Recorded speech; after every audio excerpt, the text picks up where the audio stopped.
Hi, welcome to Chad Silversmithing. First, thanks for coming. I appreciate you visiting my channel. If you wouldn't mind hitting the like button before you leave, that helps out a lot. Today, I wanted to show a way to use flattened silver balls to make a number of different types of Zen Garden rings. So, hopefully that's something that appeals to you. If it does, stick around and watch the video. But before we do, let me express some thanks to some people. Number one, thank you to my YouTube subscribers. I just passed 3,000. I'm heading towards 3,100, which is amazing and wonderful. Thank you guys. I also wanted to thank my people over at Patreon. It's a real supportive community. We share lots of ideas, have projects, and I do some exclusive tutorials for them over there. But the people over there are a bunch of enthusiastic jewelry fans who are not only talented, but inquisitive and free with their ideas. So I think it's a nice place over there. If you're interested in checking that out and maybe become a patron, you should check out the video description for a link there and some information about the Patreon itself. There's also some links for Buy Me a Coffee, my website if you want to see some of my jewelry. Also, let's see what else. Oh, and I have a merch store now, so check that out. You can get yourself a nice idea pad with my logo on it if you want to. So let's get started on this project today. Okay, one of the components that I make pretty frequently to use up scrap is little silver balls to use as decorative pieces on different types of jewelry. And so I thought one of the things you can do with silver balls is you can pound them flat so they're kind of a disc. And thinking about those made me think of those stacks of rocks that people do in Zen gardens. And so I thought, wouldn't it be cool if we made some rings that kind of were reminiscent of that idea of finding some tranquility, you know? So we're going to make some Zen garden rings, but first I'm going to show you how to make flattened silver balls. It's not rocket science, but let's do it anyway. So I'm going to use a charcoal block and my scrap bin here and get some wire. Alright, so here's a little 18 gauge scrap wire. I use a lot of 18 gauge, so there tends to be a lot of that in there. There's some more. Another piece. There's a bigger chunk of some stuff.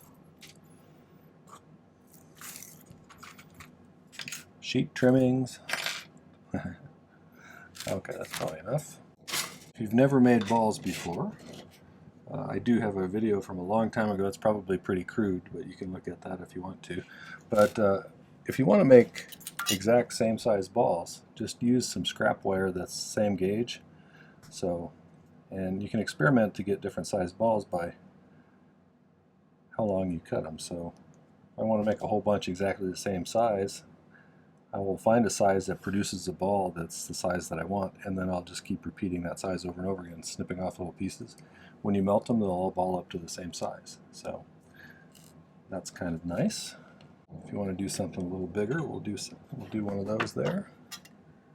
And we'll do a really big one here. This is thicker sheet. This is 18 gauge sheet, so we'll throw that on there and see how it looks. Okay, so most people use a charcoal block to make balls. It seems to leave the nicest bottoms. Let's do these little ones first.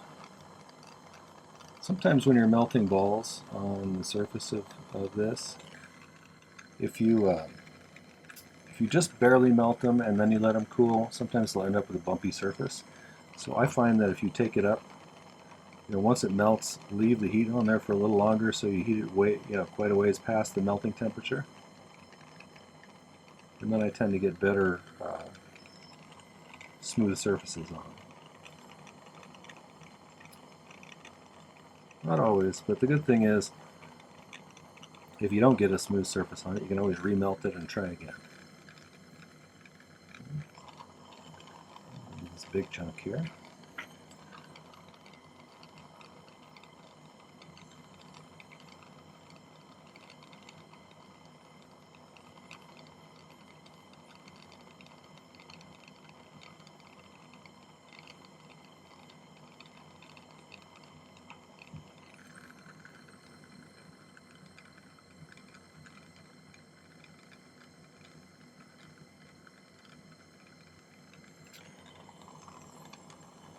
bigger a ball that you make, the harder it is to keep it hemispherical, because the weight of the metal itself pulls the metal down once the puddle gets to be a certain size. It starts being less round on top and more kind of flattened sphere.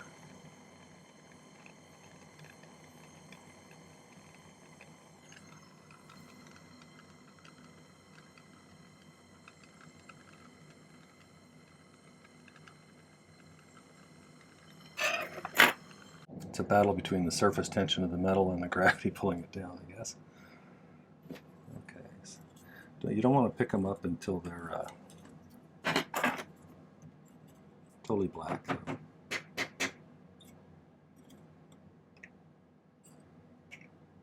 Otherwise, they'll pinch a little bit sometimes. This one's still a little reddish, so I'm going to wait for a minute. Meanwhile, I'll cool these off.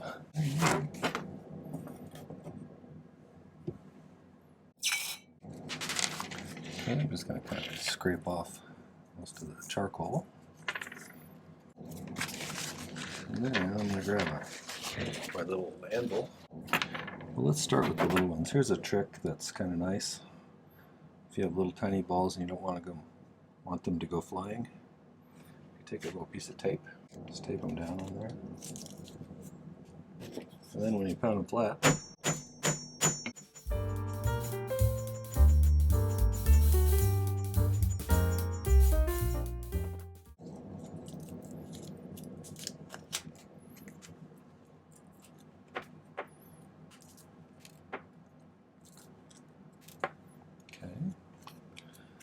you could do that with these bigger ones too, but usually I have less trouble having them shoot off somewhere else. So.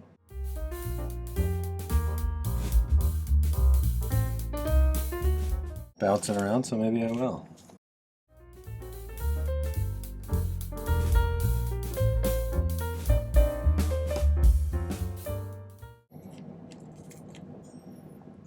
Kind of a flattish looking.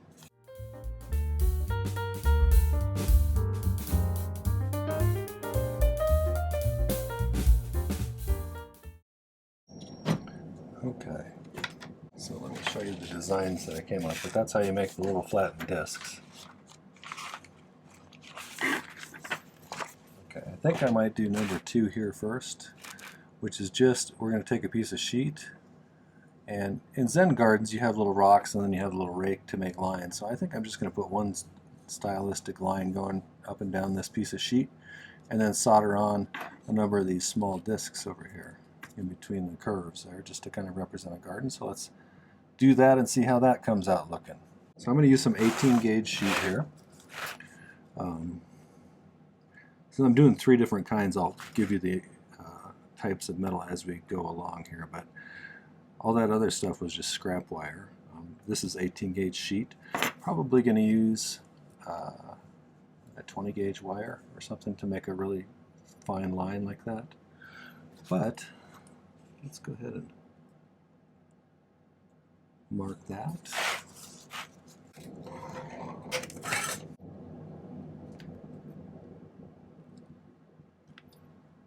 Let's flatten him back up. And a little bit of cleanup on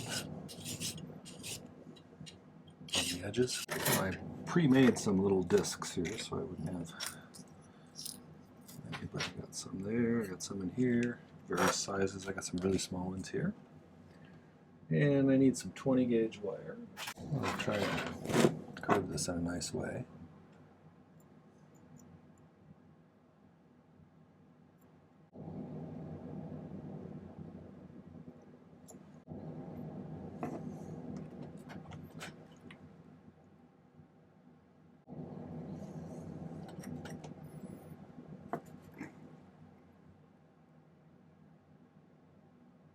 I want the 2 ends to meet pretty close so I can make it look like a continuous wave.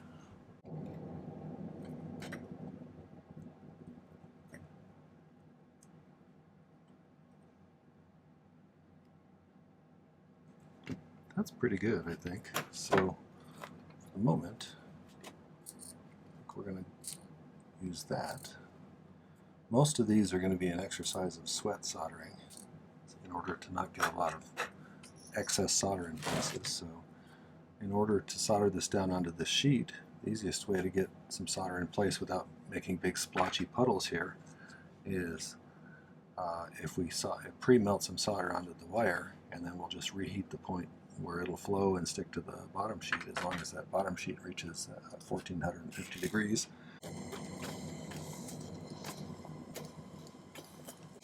Everybody always asks me what my flux is. It's My-T-Flux from Rio Grande.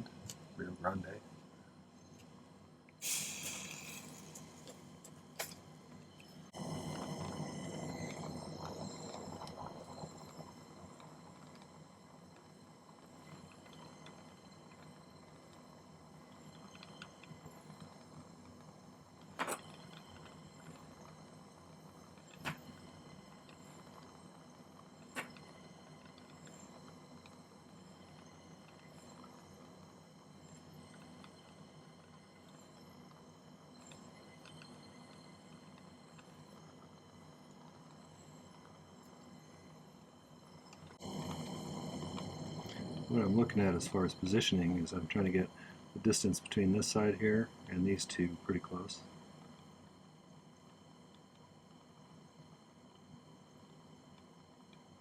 As long as I made the curves pretty symmetrical, that should make a reasonably symmetrical ring. Now, the wire on top of it is narrow and easily melted. The sheet on the bottom is not, and it's protected from the heat. So it's going to be a little bit challenging to get that up to temperature without melting that wire on top until it's finally attached. So if you want, you can pick it up and heat from underneath like this. That sometimes helps so you're not applying the flame directly to that little delicate wire up top until it starts to flow and you'll start seeing it.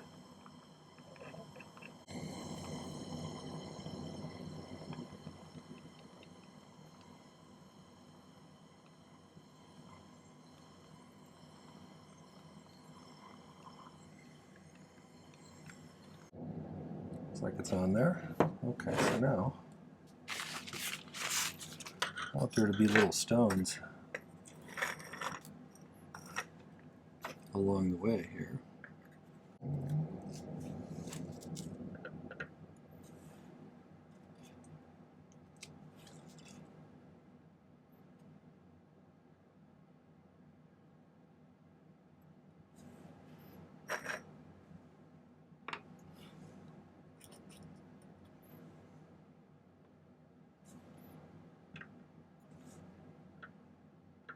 Okay, so in order to get these ready to solder down, I'm gonna pick a little tiny bit of solder on one side of each of them.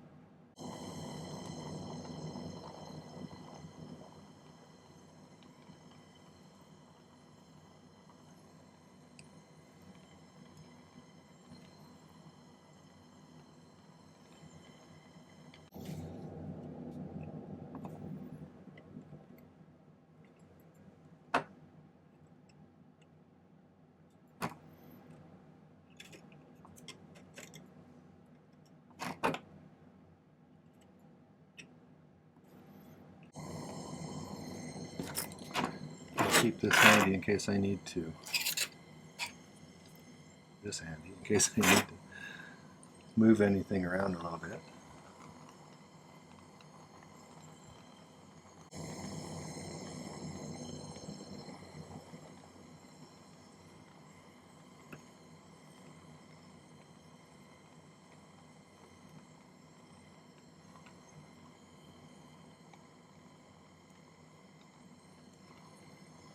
This is going to be a little harder to bend than normal, just because we added some thickness in various spots. So those spots are going to be harder to bend than the rest of the ring. But once we get it to where we got the two ends soldered together, we should be able to round it out pretty well.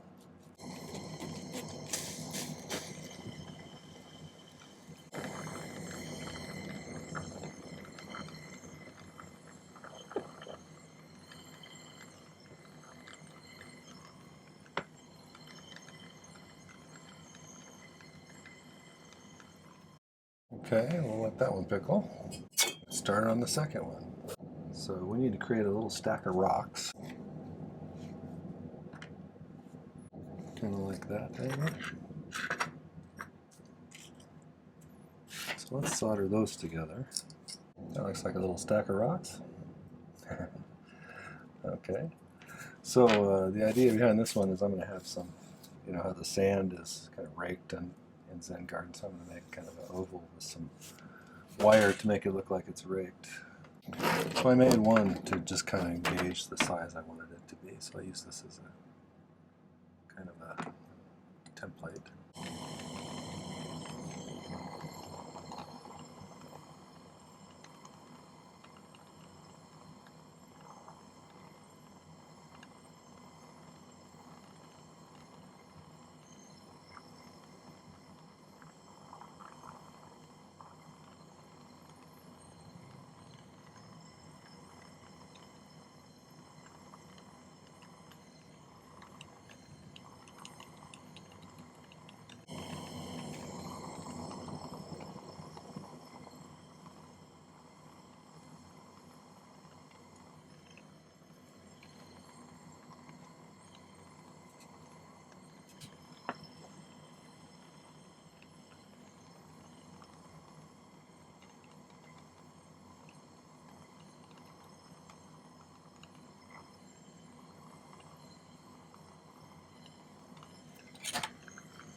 It's going to be kind of like that. But I need to make a band for it now, and I think I'm going to use a 6-gauge half round maybe. Figure out a size to make this. See how that works. Okay, so I just set it so it's inside of that loop there, and we're going to solder this end on, and then we'll figure out a way to solder this onto the other side. So let's get that attached.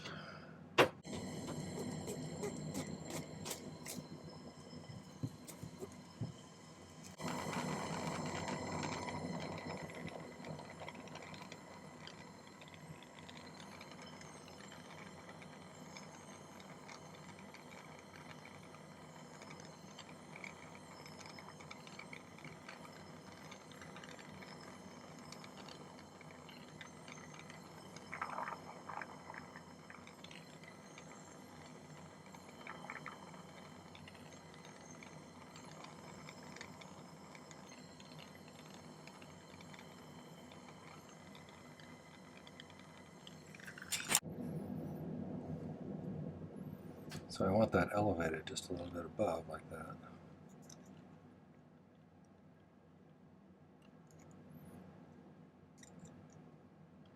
Might have to do this one on this thing here so we can kind of push that down in there.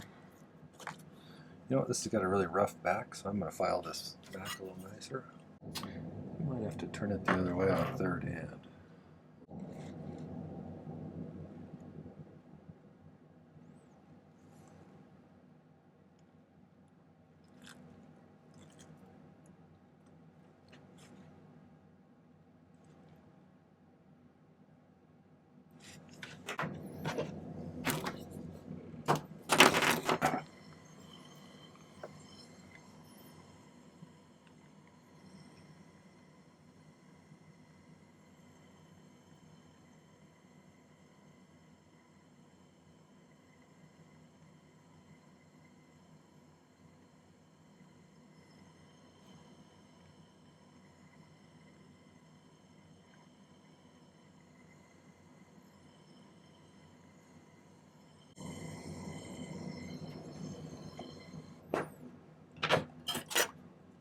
Did we do it? I think we did it. Okay, we're going to let that one pickle for a while. Third one.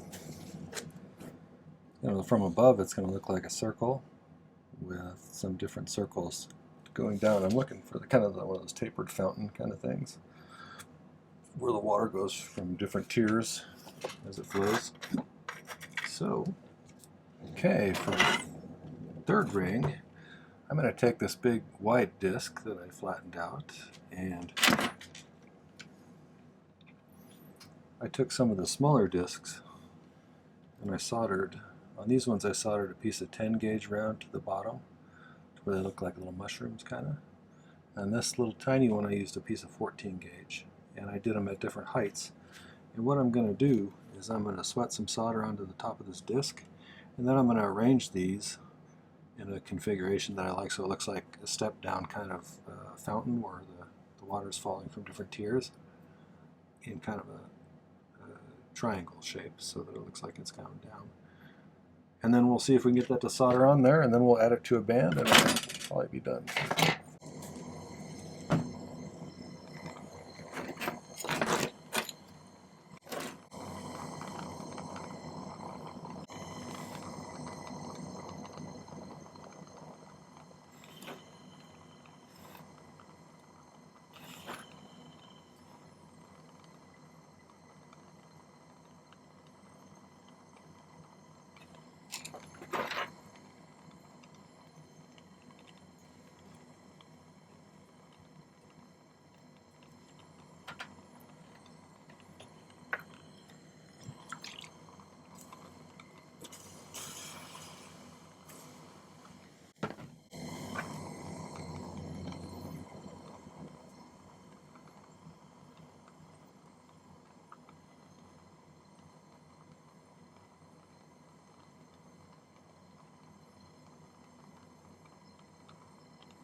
Cool.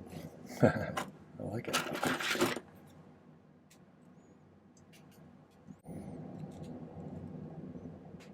A little sloppiness I'm going to have to clean up with. But, looks like those are on there. Kind of a cool little island with mushrooms on it. Okay, so let's make a band for it. I think I'm going to use low dome half round.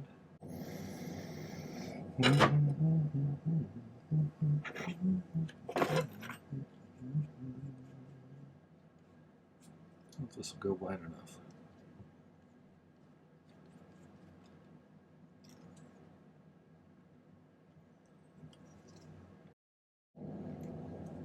Normally just hand file it, but I got this new vise thing, so let's give it a try.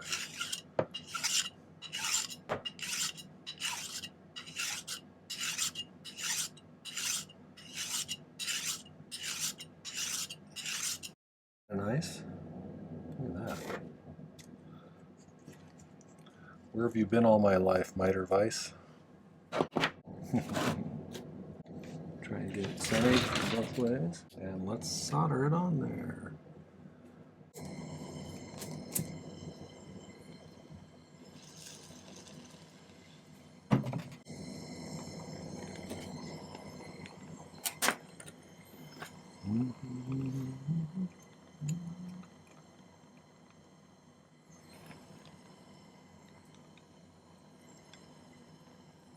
There's likely enough solder in that solder joint to solder it down, but I'm just going to add a little bit extra to make sure it's a good solid joint there.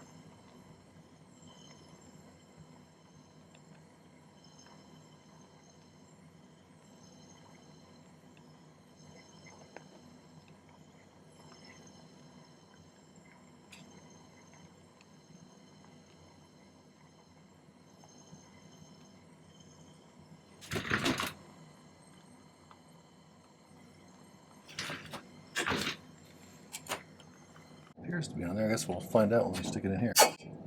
That's kind of funky. I like it. All right, we're gonna let those pickle and then I'll clean them up and I'll show you the final result.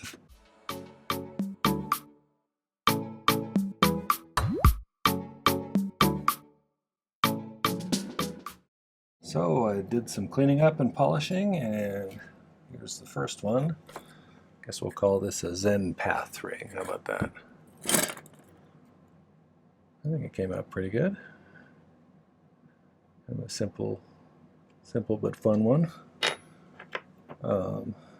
Second one here was the, I think actually I did this one second, which is kind of the Zen Garden one. It's got like some piled rocks with some little sand raked into a little shape around it. Yeah. Oh, and this one's supposed to represent one of those waterfalls that you can get that like pour from one receptacle into another, gradually get down lower and lower. So that's kind of a, what would you call it, a Zen fountain. I'm holding that where you can see it. So I'm relatively pleased with all of these. This is just a few ideas for what you could do with silver balls when you flatten them. But we kind of went with a Zen theme this time, so hope you enjoyed it. What kind of things do you do with flattened balls when you make jewelry? Put it in the comments if you do. Oh, by the way, sorry for my polishing here. All right, well, I hope you enjoyed those 3 different styles. I think they came out pretty cool. I'm pleased with them. I hope that you are too, and if you are, would you make sure to hit the like button before you leave? I would love it if you would do that. Also, check out some other videos. There's lots of good content here. I'm up over 150 videos. I've been putting out 3 per week, typically Tuesday, Thursday, and Saturday. Feel free to share these with other people, but definitely check out some other ones and maybe subscribe. And don't forget to check out the links in the video description as well for other relevant places to visit. So thanks for watching. I appreciate you taking the time. Happy silversmithing. Take care.